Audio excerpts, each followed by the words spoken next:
नमस्कार, आप देख रहे हैं आर्या न्यूज। मैं हूं आपके साथ सत्यम गौर।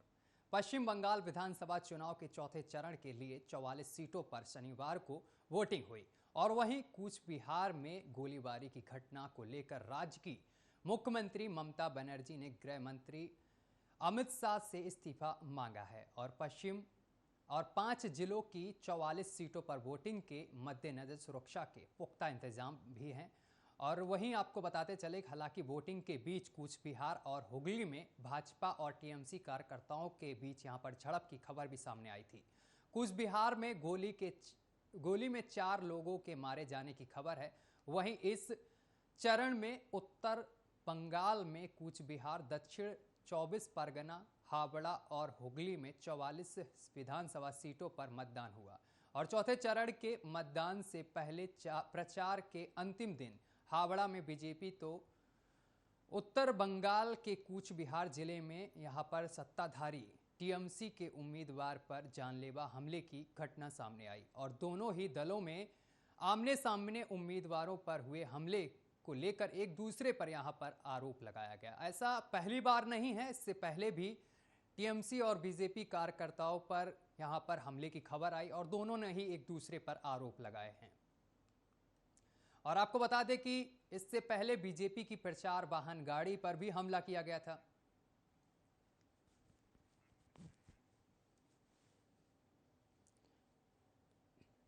इससे पहले भी आपको बताते चले कि बीजेपी के कई कार्यकर्ताओं पर हमला हुआ है और जिसको लेकर यहां पर टीएमसी पर इसका पूरा आरोप मढ़ा गया। चलिए अब ग्राफिक्स के जरिए कुछ चीज़ें आपको बता दें कि कौन कहां पर खड़ा है। आपको बता दें कि पश्चिम बंगाल में कौन सी सीट पर बीजेपी और टीएमसी में टक्कर है। सबसे पहले बात करेंगे नंदीग्राम की। आपको बता दें कि सबसे पहले बात नंदीग्राम की उस हाईलाइट सीट की जहां पर आपको बता दें कि शुभेंदु अधिकारी यानी कि बीजेपी की तरफ से खड़े हैं और वो उम्मीदवार हैं यहाँ से और शुभेंदु अधिकारी कह चुके हैं कि वो यहाँ से जीत कर जाएंगे, वो भी 50,000 वोटों से विजयी होकर। और दूसरी तरफ आपको बता दें कि टीएमसी से जो कि यहाँ पर ममता बनर्जी खड़ी हैं और ममता बनर्जी ने यहाँ पर कई जनसभाएं की हैं और उन्होंने भी यहाँ पर जीत का बड़ा दावा किया है कि इस सीट से टीएमसी यानी कि ममता बनर्जी जीतेंगी।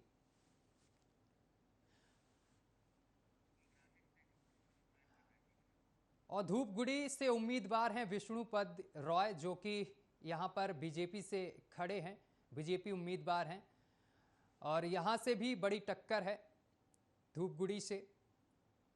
और आपको बता दें कि चुनाव को लेकर यहाँ पर सरगर्मियाँ तेज हैं, कई चुनावी रैली की जा रही हैं लगातार और धूपगुड़ी से उम्मीदवार मिताली रॉय हैं जो कि टीएमसी से हैं, ये टक्कर यहाँ पर दे रही हैं। मिताली रॉय उम्मीदवार हैं, कई दिग्गजों की यहां पर खड़े हुए हैं और हुगली से जो बड़ी हाईलाइट सीट है हुगली यानी कि लॉकेट चटर्जी यहां से खड़ी हैं, उम्मीदवार बीजेपी की हैं और लॉकेट चटर्जी पर कल हमला भी हुआ है, उनकी गाड़ी पर यहां पर हमला किया गया है जिसका पूरा आरोप उन्होंने टीएमसी पर लगाया है। भानगढ़ विधानसभा सीट से यह भी बड़ी हाई प्रोफाइल सीट है, सौमी हत्ती यहां से खड़ी हुई हैं और बीजेपी की उम्मीदवार हैं।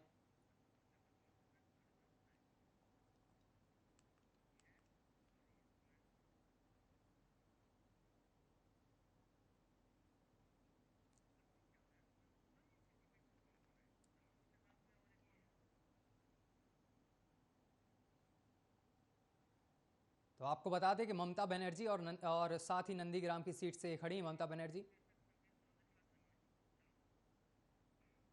और इसी मुद्दे पर चर्चा करने के लिए हमारे साथ धनोज जी जो कि वरिष्ठ पत्रकार हैं और संदीप द्विवेदी जो कि राजनीतिक विश्लेषक हैं, वो हमारे साथ जुड़ रहे हैं। सर, दोनों मेहमानों का बहुत बहुत शुक्रिया, बहुत बहुत धन्यवाद। हमारे साथ 2 मेहमान जुड़ गए हैं। सर, बहुत बहुत स्वागत है आर्या न्यूज़ पर दोनों मेहमानों का। बहुत बहुत धन्यवाद सत्यम। धनोज जी, सबसे पहले आपके ही पास आएंगे। नंदीग्राम जो पश्चिम बंगाल की बहुत हाई प्रोफाइल सीट है और सर इस सीट से ममता बनर्जी टीएमसी से और शुभेंदु अधिकारी बीजेपी से हैं और दोनों की टक्कर है, दोनों ही अपने आप में जीतने के बड़े बड़े दावे कर रहे हैं। पिछली बार जैसे कि शुभेंदु अधिकारी ने कहा था कि वो नंदीग्राम में 50,000 वोटों से जीत हासिल करेंगे, क्या कहेंगे सर? सत्यम, कुछ भी कहने से पहले बंगाल का मामला है तो 2 लाइन मैं शुरुआत करूंगा। सब कमाल से खेल रहा राजनीति की बाजी, गौर कीजिएगा जी। सब कमाल से खेल रहा राजनीति की, सब कमाल से खेल रहा राजनीति की बाजी। वो अपने फतह समझता है मात नहीं, वो अपना फतह समझता है मात नहीं। सब जीत की जीत है, हारना नहीं चाहता। सब जीत की जीत है, हारना नहीं चाहता। सच्चाई ये भी है, कोई शख्स सिकंदर नहीं होगा। देखिए, आपने बात किया नंदीग्राम। अब नंदीग्राम में तो वोटिंग हो गई और दोनों पार्टी की जो दावा था ममता बनर्जी का और शुभेंदु अधिकारी का, वो तब 2 मई को पता चलेगा। लेकिन अब जो है, अब उससे भी ज्यादा हॉट सीट मामला हो गया ममता बनर्जी के गिरिराज भवानीपुर का, क्योंकि वहां से उन्हीं के पार्टी से आए हुए सेलिब्रिटी को बीजेपी ने टिकट दिया है। और अब ममता बनर्जी अपने सबसे विश्वस्त सूत्रीय खेल मंत्री को इन्होंने टिकट दिया है।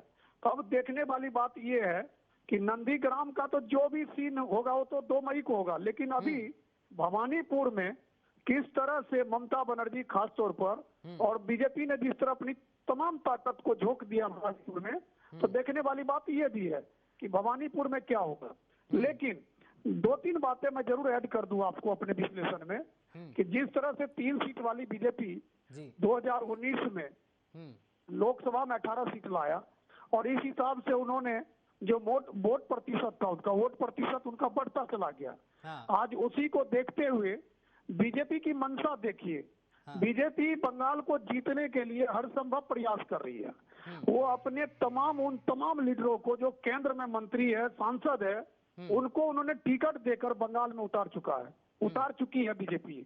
इसका मतलब यही है कि आप देखिए उसकी रणनीति को देखना पड़ेगा कि बीजेपी की रणनीति यह कह रही है कि उनको हर हाल में बंगाल की जीत होगी। जिस तरह से अभी टीएमसी के रणनीतिकार प्रशांत किशोर का एक वायरल हो रहा है। दूसरी बात, एक चैनल पर उन्होंने साफ कहा है कि बीजेपी जो है बढ़त में है और इसमें कितनी सच्चाई हो तो अलग बात है, लेकिन जिस तरह से आज बीजेपी वो अपनी ताकत को झोंक दिया है और जिस तरह से ममता बनर्जी, उनकी 1-2 बातें मुझे, मैं पहले 2016 की बात बता दूं आपको। Communist party of India 1 seat, communist party of India Marxist 26 seat और Bharatiya Janata party 3 seat, all India Trinamool Congress 211, all India forward bloc 2, revolutionary socialist party 3, Gorkha Janmukti Morcha 3, निर्दलीय 1। लेकिन अभी जो सबसे ज्यादा चर्चा है वो चर्चा टीएमसी बनाम बीजेपी है। बिल्कुल। बंगाल की जब आप बात करेंगे 5 राज्यों में चुनाव हो रहा है, लेकिन सबसे चर्चा अगर कहीं भी हो रहा है, चाहे आप पेपर में देखिए, सोशल मीडिया में देखिए, चाय दुकान पर देखिए, गुमटी में देखिए, ट्रेन में देखिए, प्लेन में देखिए, आप कहीं भी देखेंगे तो जनमानस के जुबान पे सिर्फ बंगाल है।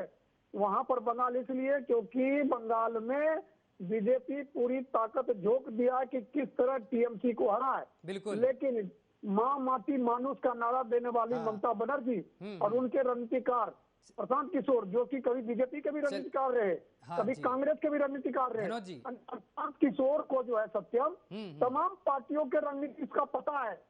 इसलिए देखने वाली बात यह है कि अब टीएमसी बीजेपी किस तरह से जनता को अपने पाले में कर वहाँ सरकार बना पाती है। धनोज जी, चलिए आपके पास फिर आएंगे। हमारे साथ संदीप जी भी हैं। संदीप जी, आपका बहुत बहुत स्वागत है आर्या न्यूज पर। धन्यवाद। संदीप जी, जिस तरीके से पश्चिम बंगाल में चुनाव चल रहा है और बीजेपी और टीएमसी में टक्कर है और बीजेपी से कई दिग्गज चुनाव रैली में जाते हैं, यहाँ से प्रचार कर रहे हैं, जैसे कि उत्तर प्रदेश के सीएम योगी आदित्यनाथ यहाँ से जाते हैं और जो हाई प्रोफाइल सीट है वहाँ की नंदीग्राम जिसे कहते हैं, वहाँ से ममता बनर्जी और तो दूसरी तरफ बीजेपी से शुभेंदु अधिकारी खड़े हैं, बड़े बड़े दावे कर रहे हैं, चुनाव रैलियां भी हुई हैं। क्या लगता है इस सीट को लेकर, आपके मन में क्या है? देखिए सत्यम, पहले तो जिस तरीके से अभी बात हुई, वहाँ पे जिस तरीके से दंगे हो रहे हैं, उनके ऊपर मैं भी 2 लाइनें कहना चाहता हूँ कि सियासत की दुकानों में रोशनी के लिए जरूरी है कि मुल्क मेरा जलता रहे।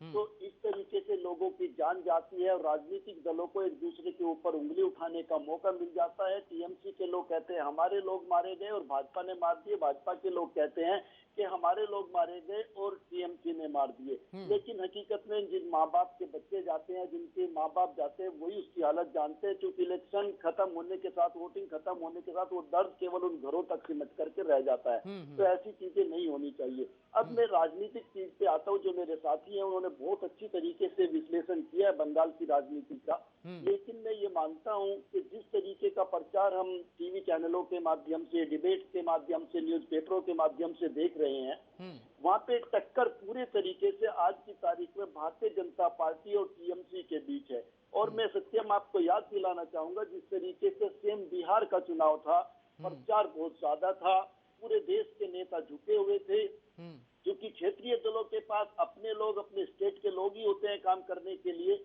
और एक राष्ट्रीय पार्टी हो, चाहे वो कांग्रेस हो, चाहे वो भारतीय जनता पार्टी, और भारतीय जनता पार्टी चूंकि आज सत्ता में भी है, उनके पास रिसोर्सेज हैं, तो वो अपने लोगों को लगाते हैं अपनी चुनाव में जान डालने के लिए। उन्होंने बिहार में दम लगाया और आज सबसे बड़ी पार्टी बनके बिहार में बीजेपी उभरी। यही चीज बंगाल में होने जा रही है। जो दूसरे दल हैं, कहीं न कहीं भारतीय जनता पार्टी उनको खा जाएगी। उनकी जो वहाँ पे उपस्थिति थी वो कहीं न कहीं खत्म हो जाएगी और वहाँ पे अब दो ही दल बचेंगे, टीएमसी और भारतीय जनता पार्टी। और इसके लिए आपको इंतजार करना पड़ेगा सरकार किसकी बनेगी, क्योंकि जो दीदी है ममता बनर्जी यानी टीएमसी की जो अभी मुख्यमंत्री हैं, उनको हल्के में नहीं लिया जा सकता। वो भी बड़ी नेता है और जिस तरीके से वो सामने आके राजनीति करती है, चाहे मैं नंदीग्राम की बात करूं, चाहे आप दूसरे लोगों को टिकट देने की बात कीजिए, कहीं भी वो भारतीय जनता पार्टी की इतनी बड़ी फौज से, इतने मंत्रियों से, इतने बड़े लाव लश्कर से घबराती हुई नजर नहीं आती, डट के मुकाबला करती है और यही उनकी स्ट्रेंथ है। संदीप जी, आपने एक बड़ी अच्छी बात कही थी कि हिंसा हो रही बंगाल में, लगातार हिंसक झड़प हो रही हैं। अगर टीएमसी का कोई कार्यकर्ता मारा जाता है, उस पर जानलेवा हमला होता है, तो टीएमसी बीजेपी पे आरोप लगाती है, और बीजेपी पर अगर होता है तो बीजेपी टीएमसी पर आरोप लगाती है। लेकिन पिछले दिनों बीजेपी कार्यकर्ता की मां पर हमला हुआ और 1 महीने बाद उनकी डेथ हो गई। सर, इस पर क्या कहेंगे? और वहीं दूसरी तरफ ममता बनर्जी कहती हैं कि यहाँ पर बंगाल में पूरी तरीके से शांति है, और वो बीजेपी पर आरोप लगाती हैं कि बीजेपी बाहर से गुंडे लेकर आ रही है। संदीप जी, बहुत अच्छा सवाल है सत्यम आपका। इस तरीके के आरोप और प्रत्यारोप दोनों तरफ से लगातार लग रहे हैं। कार्यकर्ताओं की जान दोनों तरफ से लगातार जा रही है। इसमें किसी ऐसा नहीं है कि एक तरफ के कार्यकर्ताओं की जान जा रही है। लेकिन इनसे एक चीज का पता चलता है सत्यम, कि वहाँ के जो कार्यकर्ता हैं आज की तारीख में वो भी नेताओं की तरह मजबूती से डटे हुए हैं, एक दूसरे का विरोध जोरों पर है। और यही रीजन आपने देखा होगा, जिन जिलों में अभी मतदान हुआ 76% मतदान हुआ, इसका मतलब लोगों में पूरा जोश है इलेक्शन को लेकर। अब ये देखना होगा ये जोश बदलाव का है या ये जोश मौजूदा सरकार को बचाने का है। धनोज जी, ये हुगली से बीजेपी से यहाँ पर लॉकेट चटर्जी खड़ी हैं, क्या लगता है? सत्यम, अभी हमारे संदीप जी ने बहुत अच्छी बात कहा। हाँ। मैं एक बात कह रहा हूँ, हुगली में तो सबको पता, लॉकेट जब खड़ी हुई है, एक बड़ी नेता बनकर उभरी है वहाँ बीजेपी की, और उनका एक अलग अपना रूपरेखा है। और उन पर सर हमला भी हुआ है हाल ही में। नहीं, वो देखिए, हमला के ऊपर मैं कहना चाहता, आरोप प्रत्यारोप का दौर है। आरोप प्रत्यारोप का दौर है। देखना ये है कि बंगाल की जनता किस ओर है। देखिए, आरोप प्रत्यारोप तो पॉलिटिक्स में कौन ऐसा राज है जहां पर नहीं होता है? हर जगह होते हैं। ये अलग है कि बंगाल में जैसे हो रहा है, ये दुर्भाग्य है। क्योंकि बंगाल, आप याद कीजिए, बंगाल में सबसे ज्यादा बुद्धिजीवी लोग रहते हैं। लेकिन बंगाल में, धनोज जी, बंगाल में जो भी हो रहा है, ममता बनर्जी तो कह रही है कि ये सब बीजेपी करवा रही है, और बीजेपी पूरा आरोप इस टीएमसी पर मढ़ रही है। देखिए, ये बात जो ममता बनर्जी कह रही है ना, ये 100% झूठ है। उनके दाढ़ी में तिनका है। ममता बनर्जी खुदे गुंडा पालती है। उनको दीदी कम, दादा ज्यादा कहिए आप, वो दीदी कम, गुंडा किसका है? बंगाल में सबको पता है। ये संदीप जी भी इस बात को एग्री करेंगे कि अभी मान के चलिए प्रेजेंट की राजनीति, वहाँ 211 विधानसभा उनका जीता हुआ है, उनके नेता है, उनके कार्यकर्ता है। सबसे ज्यादा ओजस, तेजस और आक्रमण कौन है? टीएमसी के लोग हैं।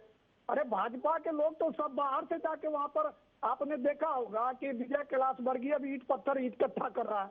उनके ऊपर जो उनका स्वागत किया गया, उनके ईट पत्थर से मारा गया, वो ईट पत्थर कहाँ का था? उस ईट पत्थर पर अगर गौर से देखिएगा, वो जो एक शीशे से, तो दिखाई देगा तृणमूल कांग्रेस लिखा हुआ है।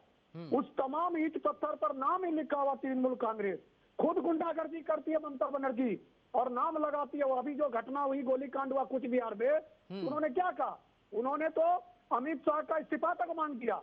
लेकिन मैं आपके चैनल के माध्यम से कहता आ रहा हूं, हमेशा अभी भी कह रहा हूं कि तमाम पुलिस फोर्स के नियत को जांच किया जाए। तो आज भी आपको दिखाई देगा बड़े से बड़े पुलिस ऑफिसर ममता बनर्जी की भक्ति में लीन है और यह निष्पक्ष चुनाव के ऊपर कलंक है। और मैं आपको बता दूं, क्या ऑब्जर्वर ने गोली चलाने का आदेश दिया था क्या? नहीं ना। लेकिन फिर भी ममता बनर्जी इतना बेवकूफी कर गई, अपने जाल में फंस गई। अपने जाल में फंसकर वो इस्तीफा मांग दिया अमित शाह जी का, और वही उसकी पब्लिसिटी में कहीं ना कहीं ग्रहण लगने लगा। जो ममता बनर्जी माँ माटी मानुष की बात करने वाली थी, जो विकास की बात करती थी, जो वहां पर लोगों को लेकर चलने की बात करती थी, धरना प्रदर्शन कर, 16 टाके लगे इनको। आपको याद होगा सीपीएम ने दिया 16 टाके। उस टाइम इन्होंने भूख हड़ताल किया, इनके सर पर वार हुआ था, 16 टाके लगे। और अभी कह रहा बीजेपी, पहले सीपीएम मारते थे, बीजेपी मार रही है मुझे। अरे एक बात बताइए, किसी गांव के मजबूत आदमी को कोई कमजोर आदमी मार लेगा क्या? दीदी बंगाल का मजबूत पर्सनैलिटी है। दीदी अगर यह बात बोलती कि हमको किसी ने मारा, तो सबसे बड़ी दुर्भाग्य है, क्योंकि दीदी वहां का दीदी नहीं, दादा है। उन्होंने हमेशा जो बांग्लादेशियों को शरण दिया, रोहिंग्यों को शरण दिया, म्यांमार से आने वाले को शरण दिया, जो कभी लोकसभा में, लोकसभा के चेयर पर पेपर फेंक के चली गई थी, वो दीदी आज रोहिंग्या के सपोर्ट में बात करती है। एनसीआरए लगने की बात कर रही थी, के खिलाफ कर रही बात, वो कहती नहीं लगेगा। तो इसका मतलब दीदी क्या है? दीदी दादा है वहाँ। और दादा को चोट लग गया, दादा कहते मेरे आदमी मर रहे, तो हम जैसे पत्रकार को हंसी के सिवा कुछ नहीं आता। और पूरा देश इस बात को देख रहा कि दीदी वहाँ, अभी जैसे संदीप जी कहते हल्के में मत लीजिए, अरे दीदी खुद ही हल्का हो रही है। दीदी दिखा रही है ड्रामा करके कि भाई लॉ एंड ऑर्डर किसके हाथ में है? वो कहता है कि चुनाव आयोग के हाथ में, सबको पता है। लेकिन वहाँ का पुलिस किसके प्रति वफादार है? ममता बनर्जी के प्रति वफादार है। क्योंकि वही ममता बनर्जी कभी राजीव कुमार के लिए धरना प्रदर्शन पर बैठ गया था, जब सीबीआई केंद्र से उनको पकड़ने गया। वो खुलेआम भ्रष्टाचारियों का समर्थन सपोर्ट करती है। वो कभी ये थोड़ी कहती कि हमारे राज्य में भ्रष्टाचार हुआ। अरे शारदा नारदा भूल जाएगा कोई क्या? आज शारदा नारदा का नाम लीजिए तो दीदी का ब्लड प्रेशर बढ़ने लगता है। आप उस दीदी की बात करते, दीदी का सारा षड्यंत्र है पुलिस के भेष में। ठीक है सर, आपके पास आएंगे संदीप जी। ममता बनर्जी माँ माटी मानुस की बात करती हैं, कितना आपकी नजरों से सही है? कितना जमीनी हकीकत ये दिखती है माँ माटी मानुस की जो बात वो करती हैं?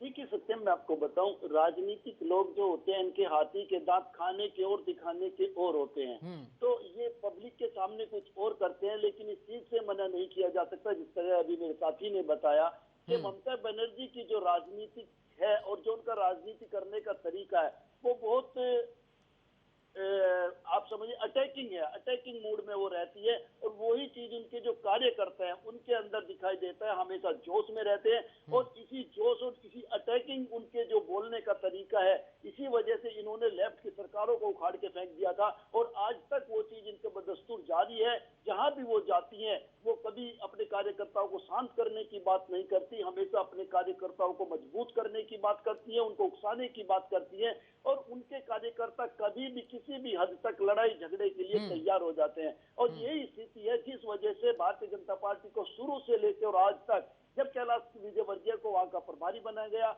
तब से लेकर आज तक कैलाश विजयवर्गीय लगातार कहते रहे कि ये लोग आक्रमण करते हैं, ये लोग दंगाई हैं, ये लोग पूजा पाठ नहीं करने देते, ये दुर्गा पूजा नहीं करने देते। तो इस चीज में कोई दो राय नहीं है कि ममता बनर्जी का बहुत ही अटैकिंग मूड रहता है, और अटैकिंग उनकी राजनीति का तरीका है। धनोज जी। जी, मैं संदीप जी के बात में एक बात ऐड कर देता हूँ। उन्होंने बहुत अच्छा कहा है। और देखिए वो क्या कहती है, ममता बनर्जी कहती है बंगाल में, बंगाली भाषा में बीजेपी के लिए कहती है, हार ये भूत कोरे देवो। मतलब इसका मतलब ऐसा होता, मार पीट के तुमको भूत बना देंगे। जो अपने भाषणों में यह बात कहती है, अपने कार्यकर्ताओं के बीच कहती है, और वो कहती है तुमको जिस लेवल तक उपद्रव करना करो, और आपको मैं बता दूं, बीजेपी के कार्यकर्ता जब प्रचार प्रसार करें, उसका झंडा छीन लेना, डंडा छीन लेना, उसी डंडा से उसको मार कर गलियों से पीटते हुए भगाते हुए कई वीडियो वायरल हुआ। तब तो लॉ एंड ऑर्डर कभी देखी नहीं। दीदी को देखिए, दीदी के ऊपर प्रेशर है, लेकिन हाँ थोड़ी सी गड़बड़ी होने वाली है, क्योंकि दीदी जो मुस्लिम कार्ड को जो जिस तरह से था, अब आप देखिए अब्बास सिद्दीकी है, वो बिहार का ओवैसी साबित होने वाले हैं, क्योंकि जिस तरह से नौजवान वर्ग, मुस्लिम वर्ग के जिस तरह उनके पीछे, क्योंकि देखिए दीदी कभी उसी मजार की शपथ लेती थी, उसी मजार की बात करती थी, क्योंकि आज की बात नहीं है, 1839 से वो मजार चला हुआ आ रहा है। आप यह देखिए, जो प्रोमिनेंट पीर बाबा उनके नवाजे हैं ये अब्बास सिद्दीकी, आज वो कांग्रेस और लेफ्ट के साथ है। तो ये इसको थोड़ा ये मत आंकिए, कम मत आंकिए। कुछ सीटों का तो नुकसान दीदी को तय है। इसी का नतीजा है कि हमेशा दीदी कल तक उस मजार की तारीफ करने वाली दीदी आज उस मजार के रखवाले को, अब्बास सिद्दीकी को उल्टा पुल्टा तक बोल जाती है अपने भाषणों में। तो कहने का मतलब टक्कर तो सही मायने में बीजेपी टीएमसी की ओर है, लेकिन जिस तरह से ममता बनर्जी अपना तमाम जो उन्होंने डायलॉग बोला, खेला होवे, ये खेला वो शुरू दिन से कर रही है। मुझे तो एक बात आज तक समझ में नहीं आई कि कौन ऐसा चोट है वो आज तक उसकी पट्टी नहीं खुल पाया इतने दिनों में, क्योंकि डॉक्टर, हम लोग भी कई डॉक्टर से लिखते हैं, ठीक है, हम भी पढ़े लिखे हैं, पीएचडी होल्डर है। मैं आपको एक बात बता दूं, छोटी चोट बड़ी चोट की भी एक पीरियड होती है पट्टा पट्टी की, कि डॉक्टर कहता है भाई एक पट्टी दो पट्टी उतर जाएगा, ना तो गोली उसमें लगी उसके टांग में, ना फ्रैक्चर हुआ ना टूटा। अगर फ्रैक्चर भी होता तो मुझे समझ में आता, चोट बताया गया। तो चोट इसी कौन सी ऐसी चोट है कि उनका पट्टी नहीं खुल रहा है, उनका जो है व्हील चेयर नहीं छूट रहा है। तो ये ड्रामा जो है पूरा देश देख रहा, बंगाल नहीं देख रहा, पूरा देश इस ड्रामा को देख रहा है। वहाँ बीजेपी, कांग्रेस, तमाम लोग देख रहे हैं उनको। और जितने भी, मैंने पार्टी का नाम लिया 2016 में, क्योंकि कम नहीं जीता हुआ सीट है। आप माले को भी कम मत समझिए, मार्क्सिस्ट को भी कम नहीं समझिए। सीटों का तो कुछ न कुछ होल झोल होने वाला वहां पर, लेकिन सही टक्कर बीजेपी टीएमसी में। टीएमसी देखिए, बीजेपी को हारने के लिए कुछ भी नहीं है, बीजेपी के पास कुछ नहीं, क्योंकि उसके पास 3 सीट है। अगर वो हार भी जाती है तो बीजेपी ये कहेगा कि, जैसे भी संदीप जी ने कहा, बिहार को उदाहरण दिया कि बिहार में वो देखिए सेकंड स्थान की पार्टी बनकर उभरी और जदयू से भी ज्यादा सीट लाया उन्होंने। तो कहने का मतलब ये है कि एक तो अभी चूंकि 4 चरण का हो चुका है, लेकिन 4 चरण का चुनाव अभी बाकी है। तो इसमें यह देखिए, दिन प्रतिदिन बीजेपी जिस तरह अपनी ताकत को झोंकते जा रही है, तो कहीं ना कहीं अगर कल को रिजल्ट भी बीजेपी के पक्ष में नहीं आती है तो बीजेपी को खोने के लिए कुछ भी नहीं, क्योंकि उसका 3 सीट था, बढ़ोतरी होगा, वोट प्रतिशत बढ़ेगा। लेकिन जिस तरह से देखा जा रहा, अगर उनकी ताकत दिन प्रतिदिन बढ़ती जाएगी, कार्यकर्ताओं के बीच मैंने देखा मुस्लिम अल्पसंख्यक वर्ग जो है वो टीएमसी का विरोध करने लगे, क्योंकि बहुत सारे अल्पसंख्यक लोग बीजेपी में शामिल हुए। तो मुझे कहीं ना कहीं लगता है कि वो होने वाला है। ठीक है संदीप जी, 24 परगना जिले की भानगढ़ विधानसभा सीट से भी यहाँ पर बीजेपी उम्मीदवार सौमी खड़ी हुई हैं। क्या लगता है इस सीट से कितना वो वोट ले पाएंगे आगे? देखिए सत्यम, जैसे मेरे साथी ने बताया, अभी टक्कर पूरे तरीके से, मैं केवल एक सीट की बात नहीं करूंगा, आप पूरे बंगाल की बात कीजिए। पूरे बंगाल में भारतीय जनता पार्टी का जो संगठन है वो इस तरीके से काम करता है, बूथ लेवल से अपनी टीम खड़ी करता है, बूथ पे, मंडल पे, जिले पे और प्रदेश में। और फिर आप देख रहे हैं जिस तरीके से नेशनल जो इनकी टीम है, जो ये आज की तारीख में इनके मंत्री हैं, सांसद है, विधायक, सब लोग सभी सीटों पे पहुंचे हुए हैं। तो हर सीट पे आप देखेंगे भारतीय जनता पार्टी की परफॉर्मेंस बहुत अच्छी रहेगी। और भारतीय जनता पार्टी ने जिस तरीके की अपनी रणनीति अपनाई है, सबसे बड़ी चीज बंगाल के अंदर वो पूरे तरीके से कारगर साबित हुई है। इसलिए भारतीय जनता पार्टी बहुत अच्छा बंगाल के अंदर करने जा रही है, न केवल एक सीट पे बल्कि पूरे बंगाल में भारतीय जनता पार्टी परफॉर्मेंस करने वाली है इस बार। धनोज जी, परिवर्तन की बात की गई है बीजेपी की तरफ से, क्या लगता है परिवर्तन आएगा क्या इस बार बंगाल में? देखिए सत्य, बीजेपी शुरू दिन से परिवर्तन और विकास की बात कर रही है। जब आप बंगाल का जिक्र करेंगे तो बंगाल में बीजेपी का कोई भी सांसद, विधायक जो 3 पहले से हैं और जो भी वहां पर अध्यक्ष उपाध्यक्ष इन्होंने जो बनाया, उनके जुबान में एक ही बात है कि परिवर्तन होगा और विकास होगा। अगर जनता ने इस बात को सही से समझ लिया तो जरूर वहाँ परिवर्तन होगा और विकास भी होगा। क्योंकि ये बात अलग है कि आज जो है देश के अंदर 2-3 बातें जरूर दिखाई देता है कि विपक्ष के तमाम लोग बीजेपी के ऊपर आरोप लगाते हैं कि बीजेपी जो तुष्टीकरण की राजनीति करती है, लेकिन सच्चाई कुछ और है। बीजेपी ठीक है, बीजेपी जैसा कि आप देखेंगे लगातार कई चुनाव को जीतते आ रही है, कहीं हार भी हुआ है। दिल्ली में भी बीजेपी को लग रहा था बीजेपी जीत रही, लेकिन हार हो गई। लेकिन दिल्ली का उस टाइम समय कुछ और था, पर एक शाहीन बाग का जो मामला था वो बीजेपी को ले डूबा। लेकिन बंगाल में ऐसा कोई मामला नहीं है। और जो एक किसान विरोधी यहाँ चल रहा था, किसान विरोधी जिस तरह से है, जैसे किसान के नेताओं ने भी बंगाल में जाके खुले मंच से कहा कि भाई बीजेपी को वोट मत दीजिए, फिर भी जनताओं का रुझान दिख रहा है। जैसे 4 चरण के मतदान के जितने भी सर्वे आए हैं, उस सर्वे में और वहाँ के लोगों का जो भी हम मीडिया पर, जैसे हम लोग भी गए वहाँ और अभी फिर जाने वाला हूँ मैं, तो जैसे भी लोग बात करते, मैं देख रहा हूँ महिलाओं को भी परिवर्तन की बात करते, विकास की बात करते हुए, और आरोप लगाती है वहाँ की महिला जो कभी टीएमसी में हंस हंस कर वोट देती है, आज गुस्से में बोलती हुई नजर आती है महिला युवा की ये जो दीदी है सिर्फ झांसे दिया। क्योंकि एक नंदीग्राम की मैं बात कर लूं, नंदीग्राम में आप किसी गाड़ी से नहीं जा सकते, सड़कें इतनी खराब है, हॉस्पिटल में व्यवस्था नहीं है। दूसरी बात, रात बिरात वहाँ जो हाथों से जो रिक्शा चलता है उसको लेके आप जाएंगे, उसी को लेके आएंगे, बड़ी गाड़ी कोई नहीं जा सकता। नहीं, तो इस तरह का स्थिति है, जर्जर रोडे हैं। तो वहाँ के लोग ने भी कहा, क्योंकि सिंगूर और नंदीग्राम ही दीदी को वहाँ 10 सालों से लगातार जिस तरह से उन्होंने उखाड़ फेंका, आज आप देखेंगे कि जो जिस तरह से बीजेपी बात करती है परिवर्तन की, बात करती है विकास की, वो आज से नहीं कर रही है। जब से वो अपने किसी न किसी सिपाही को लगा रखा वहां पर बंगाल में, पर जितने भी लोग आए टीएमसी से भी, उन तमाम लोगों के जुबान पे यही बात है कि परिवर्तन होगा और विकास करेंगे। अगर ऐसा होता है और जनता इस बात को समझ जाती है तो जरूर वहां पर परिवर्तन होगा और विकास भी हो सकता है। संदीप जी, एक बड़ी अच्छी बात कही धनोज जी ने कि टीएमसी के खेमे से बहुत से विधायकों ने यहाँ बीजेपी में शामिल हुए हैं। शुभेंदु अधिकारी जो कि नंदीग्राम सीट से हैं, और नंदीग्राम सीट से उनकी ममता बनर्जी से टक्कर है, और शुभेंदु अधिकारी ने कह भी रखा है पहले ही कि वो 50,000 वोटों से जीत हासिल करेंगे। तो आपको क्या लगता है कि जो लोगों ने शेंद लगाई है, मतलब कि जो लोग टीएमसी के खेमे से बीजेपी में शामिल हुए हैं, क्या लगता है आपको? देखिए, कौन हारेगा कौन जीतेगा ये बात तो कहना अभी मेरे लिए ठीक नहीं होगा सत्यम, लेकिन मैं आपको एक चीज बताना चाहता हूँ कि यही कैलाश विजयवर्गीय थे, इनकी जो रणनीति थी वो मैंने हरियाणा में अपनी आंखों से देखी है। इनको हरियाणा में जब पहली बार खट्टर साहब की सरकार बनी उस टाइम प्रभारी बनाया गया था, और आपको याद दिलाता हूं जिस तरीके से वहां पे 3 सीटें हैं, हरियाणा के अंदर भी भारतीय जनता पार्टी के 3 विधायक होते थे और इन्होंने यहाँ पे सरकार बना के दिखाई थी। और इसी तरीके से कांग्रेस और इनेलो के जो बड़े बड़े नेता थे वो अपनी पार्टी छोड़कर भारतीय जनता पार्टी में शामिल हुए थे, और इसी तरीके से इन्होंने भारतीय जनता पार्टी का संगठन वहां पे खड़ा किया था। सेम चीज इन्होंने बंगाल के अंदर करके दिखाई है। तो मुझे लगता है कि कैलाश विजयवर्गीय जी का जो रणनीति है और उनके जो काम करने का तरीका है, अपनी पार्टी को मजबूत करने के साथ साथ दूसरी पार्टियों को कमजोर करने का, वो बंगाल के अंदर रंग ला सकता है। धनोज जी, चुनाव चल रहा है और अनुमान लगाए जा रहे हैं, अभी कुछ बताया भी नहीं जा सकता है कि कौन बाजी मारेगा, किसके सर ताज सजेगा, लेकिन जिस तरीके से बंगाल में हिंसक घटनाएं हो रही हैं वो अपने आप में एक बहुत बड़ा सवाल है। बीजेपी टीएमसी पे आरोप लगाती है, टीएमसी और जो है वो बीजेपी पे लगाती है। इससे पहले जेपी नड्डा पे सबसे पहले ये हमला हुआ और वहां पर बीजेपी के कई कार्यकर्ता भी मार दिए गए हैं। सत्यम, देखिए आखिर ममता बनर्जी, बोलिए आप। नहीं, आप अपना सवाल पूरा कीजिए।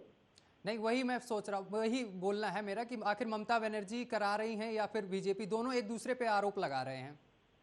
देखिए, एक बात मैं बता दूं, टीएमसी के सुप्रीमो शुरू दिन से कह रहा है ये बाहरी है। जरा शब्दों पर ध्यान दीजिएगा। बाहर से कोई लोग अगर किसी राज्य में जाता है, वैसे तो वो बाहरी है ना, हिंदुस्तानी है। भारतीय जनता पार्टी के लोग, देखिए बहुत बड़ी पार्टी है, आज देश में सबसे ज्यादा कार्यकर्ता भाजपा के अंदर ही है। और मैं एक बात आपको बता दूं, जिस तरह से टीएमसी, देखिए भारतीय जनता पार्टी के जितने भी नेता यहाँ से जाते हैं वो असला हथियार लेके तो थोड़ी नहीं जाएंगे, क्योंकि यहाँ से जा रहा, आपको भी पता है कि हवाई जहाज में कितनी जांच होती है। आप एक मोबाइल जो चलाते हैं वो डेटा वो भी नहीं लेके जा सकते, आप जो चार्ज किया जाता है आप उसको भी लेके नहीं जा सकते। तो ये चीज जो है कहीं ना कहीं इस जाल में खुद ही ममता बनर्जी फंस गई है।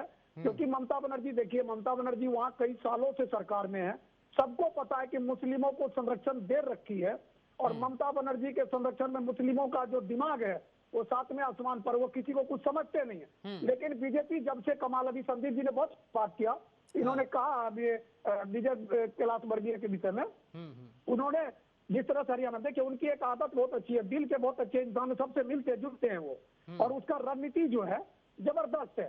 चाहे आप उसको थोड़ा देखिए, राजनीति में रहता है, लेकिन जिस तरह से दूसरे पार्टी के लोगों को लाकर बनाना, ये कला विजय वर्गीय ने दिखा दिया। कैलाश विजयवर्गीय ने दिखा दिया कि हम तुम्हारे घर के उन सदस्य को भी तोड़ सकते हैं जिस सदस्य के बल पर तुम इतराती हो। तो उनका इतराना बंद कर दिया उन्होंने, इसलिए उनका स्वागत ईंट पत्थरों से ज्यादा हुआ। जब जब वो बंगाल गए तब तक उनके ऊपर आक्रमण हुआ, लेकिन उस बंदे के, उस इंसान का आपको दिमाग देखना पड़ेगा, उसकी जो धीरज देखनी पड़ेगी।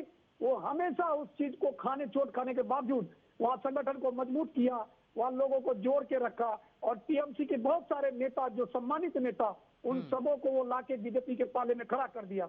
और आज देखिए वही ढाल बन गया बीजेपी के लिए, और वही काल बन गया टीएमसी के लिए। जो शुभेंदु अधिकारी कभी सेनापति हुआ करता था टीएमसी के, ममता बनर्जी के रह के, आज वो उनको यह कहा कि हम आपको 50,000 वोटों से हराएंगे।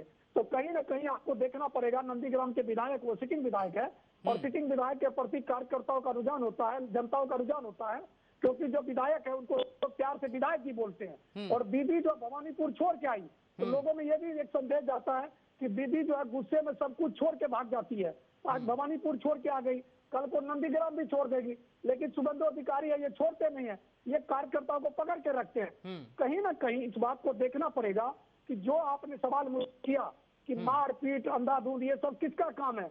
आप देखिए ना, चुनाव से पहले भी बीजेपी के कई लोगों को मारा पीटा, जिसमें दिल्ली प्रदेश के भी कई प्रवक्ता लोग थे, उनको भी मारा पीटा। आप जाके देखिए कि किस तरह वो कौन काम कर रहा मारने पीटने का। पहले भी झंडा लेके जाता था बीजेपी का 2-4-5 आदमी गलियों में, उसको मारते हुए उनको, जो मुस्लिम इलाका है, जो मुस्लिम बांग्लादेश के म्यांमार से आए हुए आके जो बसे हुए, वो सब मारते हुए फुटबॉल बना के बाहर कर देता था। लेकिन भाजपा का भी सहन शक्ति देखिए कि इतना मारपीट खाने के बावजूद भी आज वो दम लगाकर दीदी को उखाड़ फेंकने में लगा हुआ। और मुझे लगता है इसी तरह जोर अगर जारी रहा बीजेपी का, तो ये जो है अभी चौथे जोर में ही इतना हो गया, 5वें 6ठे जोर तक आते आते मुझे लगता है कि दीदी फिस हो जाएगी। क्योंकि दीदी जिस तरह से अभी भी आक्रमण, जबकि दीदी को यह चाहिए कि दिल्ली से जो नेता जा रहा है उसका फूल से स्वागत करना चाहिए, ताकि संदेश जाता कि दीदी वाकई माँ माटी की बात करने वाली है। लेकिन जिस तरह से दिल्ली से जाने वाले तमाम बीजेपी नेताओं की, यहाँ तक कि होम मिनिस्टर तक को नहीं बख्शा। आप इस चीज से अंदाजा लगाइए ना जनाब, जिस राज्य में होम मिनिस्टर भी सुरक्षित नहीं जा सकता, वो भी अपने सेनाओं के साथ में महफूज रह सकता। और कई चैनलों पर चीज को देखा गया। मैं भी बहुत पहले बोला था चैनल पर, बड़े चैनल पर, कि भाई आज जगह होनी चाहिए ममता बनर्जी का जेल में, क्योंकि वो मुख्यमंत्री, उस समय चुनाव नहीं था, लॉ ऑर्डर नहीं था, जिस तरह से होम मिनिस्टर के ऊपर हमला हुआ था। तो आप यह मत देखिए, नया नहीं है, बीजेपी के नेताओं को मारने की आदत टीएमसी के नेताओं को है, लेकिन वही मार अब टीएमसी के लिए बहुत बड़ा दुर्भावना होने जा रहा। वही मार ताकत हो गई बीजेपी की। और इल्जाम लगाना, यह टीएमसी सरासर इल्जाम लगाती है, जो झूठा इल्जाम है, खुद ही करती है, खुद ही उसका गिरेबान, उसके तिनका यानी दाढ़ी में तिनका है, खुद ही करती है, खुद ही लगाता। जबकि अभी गोली कांड हुआ, 4 लोग मर गए, तभी उन्होंने इस्तीफा मांगा, लेकिन सीआईएसएफ के डायरेक्टर ने साफ कह दिया जहां गोली चली वहां सीआईएसएफ का एक भी पुलिस ऑफिसर मतलब स्टाफ नहीं लगा था वहां पर। तो आप यह भी देखिए ना, मंशा उजागर होता है, मंशा उजागर होता है कि दीदी सब कुछ करती है, अब दीदी रोती है। जैसे गांव घर में हमारे परिवार में भी जिसको मान लीजिए बच्ची लोग होती है, उसको अगर ज्यादा नहीं दिया माँ बाप, वो रोने धोने लगती, रो धोकर पूरे मोहल्ले को बताती है कि मम्मी पापा सब भाई बहन को प्यार करते हैं, हमको तो करते ही नहीं है। तो उस तरह से वो नेचर सबको दिखाई देता है। दीदी का ये नेचर अब जब जाहिर हो गया है, और अभी भी दीदी को 4 चरण है, समझना पड़ेगा, प्यार की भाषा बोलना पड़ेगा। दूसरा एक ऐड कर दूं, सबके प्रभु श्री राम, मर्यादा पुरुषोत्तम श्री राम, उन पर भी वो विदा करती है। अरे भाई, आपके यहाँ भी टीएमसी के भी कई हिंदू नेता हैं जो जय श्री राम बोलते हैं, लेकिन आपके डर से नहीं बोलते, अपने घर में बोलते हैं। मैं बंगाल में था, मुझे कहा गया कि मैं दीदी के सामने नहीं बोल सकता, लेकिन घर में बोलता हूँ। तो ऐसे लोगों का भी मान सम्मान रखिए, और आप प्रोटोकॉल होने के बावजूद वहाँ भी विदा करनी चाहिए। तो सब बात बंगाल के लोग इस देख रहा, देखते हुए वोट कर रहे हैं। तो जोर जो है बीजेपी का वो जबरदस्त है। ठीक है धनोज जी। संदीप जी, बड़ी अच्छी बात कही धनोज जी ने कि जय श्री राम के नारे पर ममता बनर्जी चिढ़ती हैं। और ममता बनर्जी का एक ऑडियो भी वायरल हुआ था जिसमें उन्होंने बीजेपी नेता को फ़ोन किया था पार्टी में शामिल होने के लिए, जो और कहीं ना कहीं क्या लगता है कि टीएमसी में डर है हार का ममता बनर्जी में?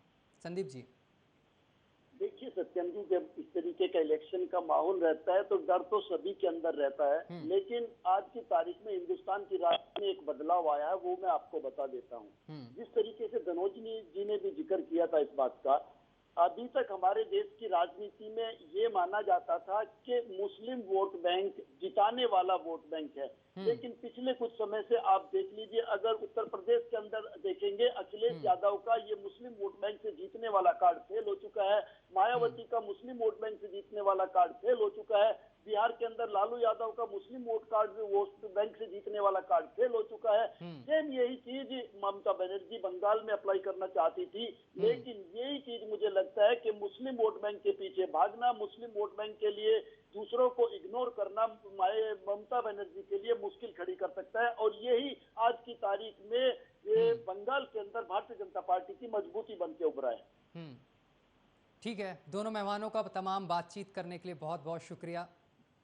तो बंगाल में रण लगातार जारी है। फिलहाल हमारे साथ अभी के लिए बस इतना ही। देश दुनिया की तमाम खबरें देखने के लिए देखते रहिए आर्य न्यूज।